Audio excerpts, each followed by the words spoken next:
Today we're going to change the oil on my 2019 GMC Sierra Denali Ultimate. This is a very easy job that anybody can do at home.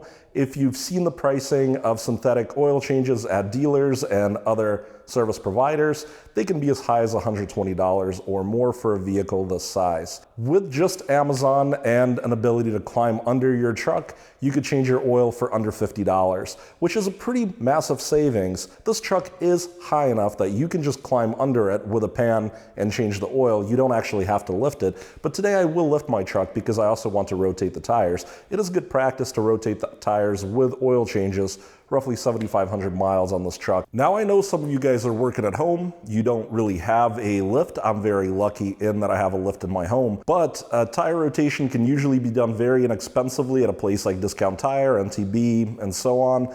Some of those places will even do it for free, especially I believe if you buy the tires there. Now, of course, if you are having to pay for a tire rotation, you might feel like you're not saving that much money, because I do realize dealers sometimes have sub $100 coupons for an oil change and rotation. For me, it is also very important that the job is done right, and unfortunately, it's hard to trust other people that are not me. I actually had to replace an engine in a car at one point because of a bad oil change. It's just a very simple service, and unfortunately, it's not always the most qualified technicians that are performing that service. Before we start the job, let's talk about parts and tools. You will need a 0W20 oil to match factory spec. It does need to be Gen 2 compliant for GM. In my case, I've chosen to use Castrol Edge. It is a high quality oil. Castrol is fairly consistent in making a high quality oil product. If you want to get exotic with your oils and learn more, I really recommend Bob is the Oil Guy. It's a great forum where you can learn all about oil and filters and testing. Because my car is a daily driver, I'm not going to bother researching what, the ultimate 0W20 oil for my unique application is. You'll also need a filter. I'm using an AC Delco PF63E filter. Some people do not like the Ecor filter, but it is what came on the truck. It is a factory component. I'm fine with using it for a daily driver. You're going to need a funnel. This is something that's cool and something that I do. It's a test kit where I can send oil to a lab to be analyzed. You're going to need something to pop the drain plug open with. I just use one of these because I never remember what it is. I think it's a 15 mil. This is in case the filter is too tight. It is a wrench that'll let you turn the filter off. Do not do that screwdriver trick where you poke the screwdriver into the filter and then try to turn. What you're going to end up having happen is the screwdriver is just going to rip the filter in half, and then you're going to have half a jagged filter stuck in there. Don't do that. Get a wrench. Get a strap wrench, get this kind of wrench, get the one that goes on top of the filter. Figure out what the best one is for your vehicle. For this truck, this should work okay, or the top cap style would also work. You will need a drain pan. Those are pretty ubiquitous. So guys, before we dive in and get started, I want to remind you that I have Amazon links down below in the video description. These links are to the tools and products used in this video, which you can buy, and I get a small affiliate commission. Now, it doesn't matter what you buy on Amazon. If you click my link, I get a little bit of credit for anything that you get at no cost to you. So thank you guys. I really appreciate it. And let's get started. Let's dive under that truck and get the oil changed. All right, so we're under the truck now. I've got it lifted on my bend pack. It is within the lifting tolerance. We're going to use a 15 millimeter wrench to open up the drain on the oil. It shouldn't take very much effort. And the oil really shouldn't leak much until you pull the bolt completely, so apply some pressure on it vertically until it is truly out, like that. Once that's empty, get the bolt back in. So then we can use the same 15 millimeter. There we go. So in the event that your filter is a little stubborn, get yourself a filter wrench.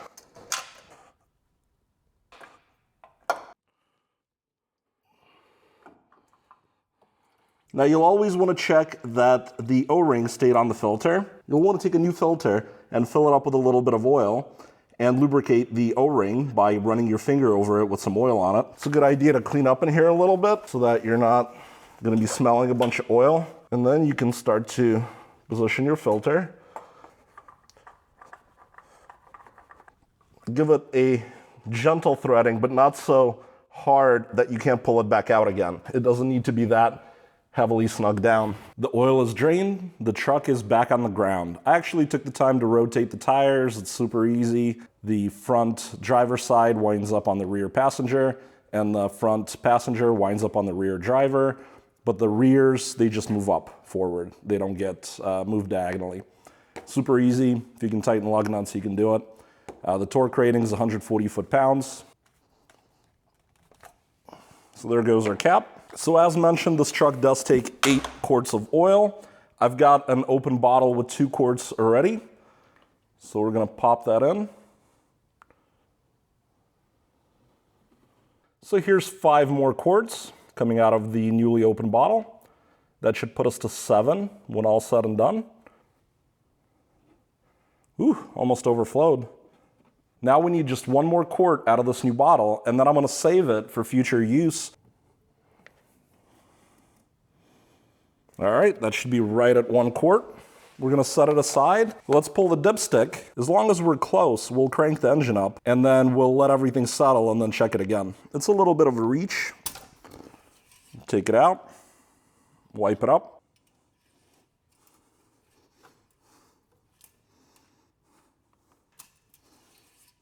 So if you look, we are right at the full mark. We're actually, literally right on it. So let's go ahead and pop this back in, get our engine started, and then we'll check it again and make sure we're still good to go. Always make sure you get the cap closed. All right, let's get the car started. Oil pressure looks good. I am out of fuel though. All right, so what we're gonna do is we're gonna navigate to the oil life by scrolling up with our thumb. We're gonna click and we're gonna say, yes, we're sure we wanna reset. There we go. It is now reset. Let's go check the oil level once it's got a chance to cool down. So I decided to check the oil level about half an hour after turning the engine off, and you can see I wound up right in the middle of the hash marks, which should be just about perfect. That's where you want to be. If you're below the hash marks, you want to add about 1 liter, which is about 1 quart. And if you're above, you did something wrong and you need to pull some of the oil out. You could use a pump to remove excess oil. I've shown that before in a prior video, and I'll link that at the top. Hopefully you enjoyed this video. As you can see, an oil change on this truck is incredibly easy. If you've got one of your own, you should be in good shape to do it yourself and save money. That is the important part. Now, I did keep a little oil sample from the pan, and I'm gonna send this to Blackstone Laboratories, and they're gonna let me know how well the oil performed. And we'll also see how the engine itself is doing. Is there wear? Is there a lot of metal? What's the deal? And I'll post those results at some point in the future so you guys have an example of what these reports look like in case you become interested in doing them yourself in the future. Now, as we wrap up, please remember to subscribe, click like, leave me a nice comment. It means a lot to me. I do try to respond to everyone. It's really fun to make these videos and engage with you guys, so I hope to see you guys in the comment section really soon after this video.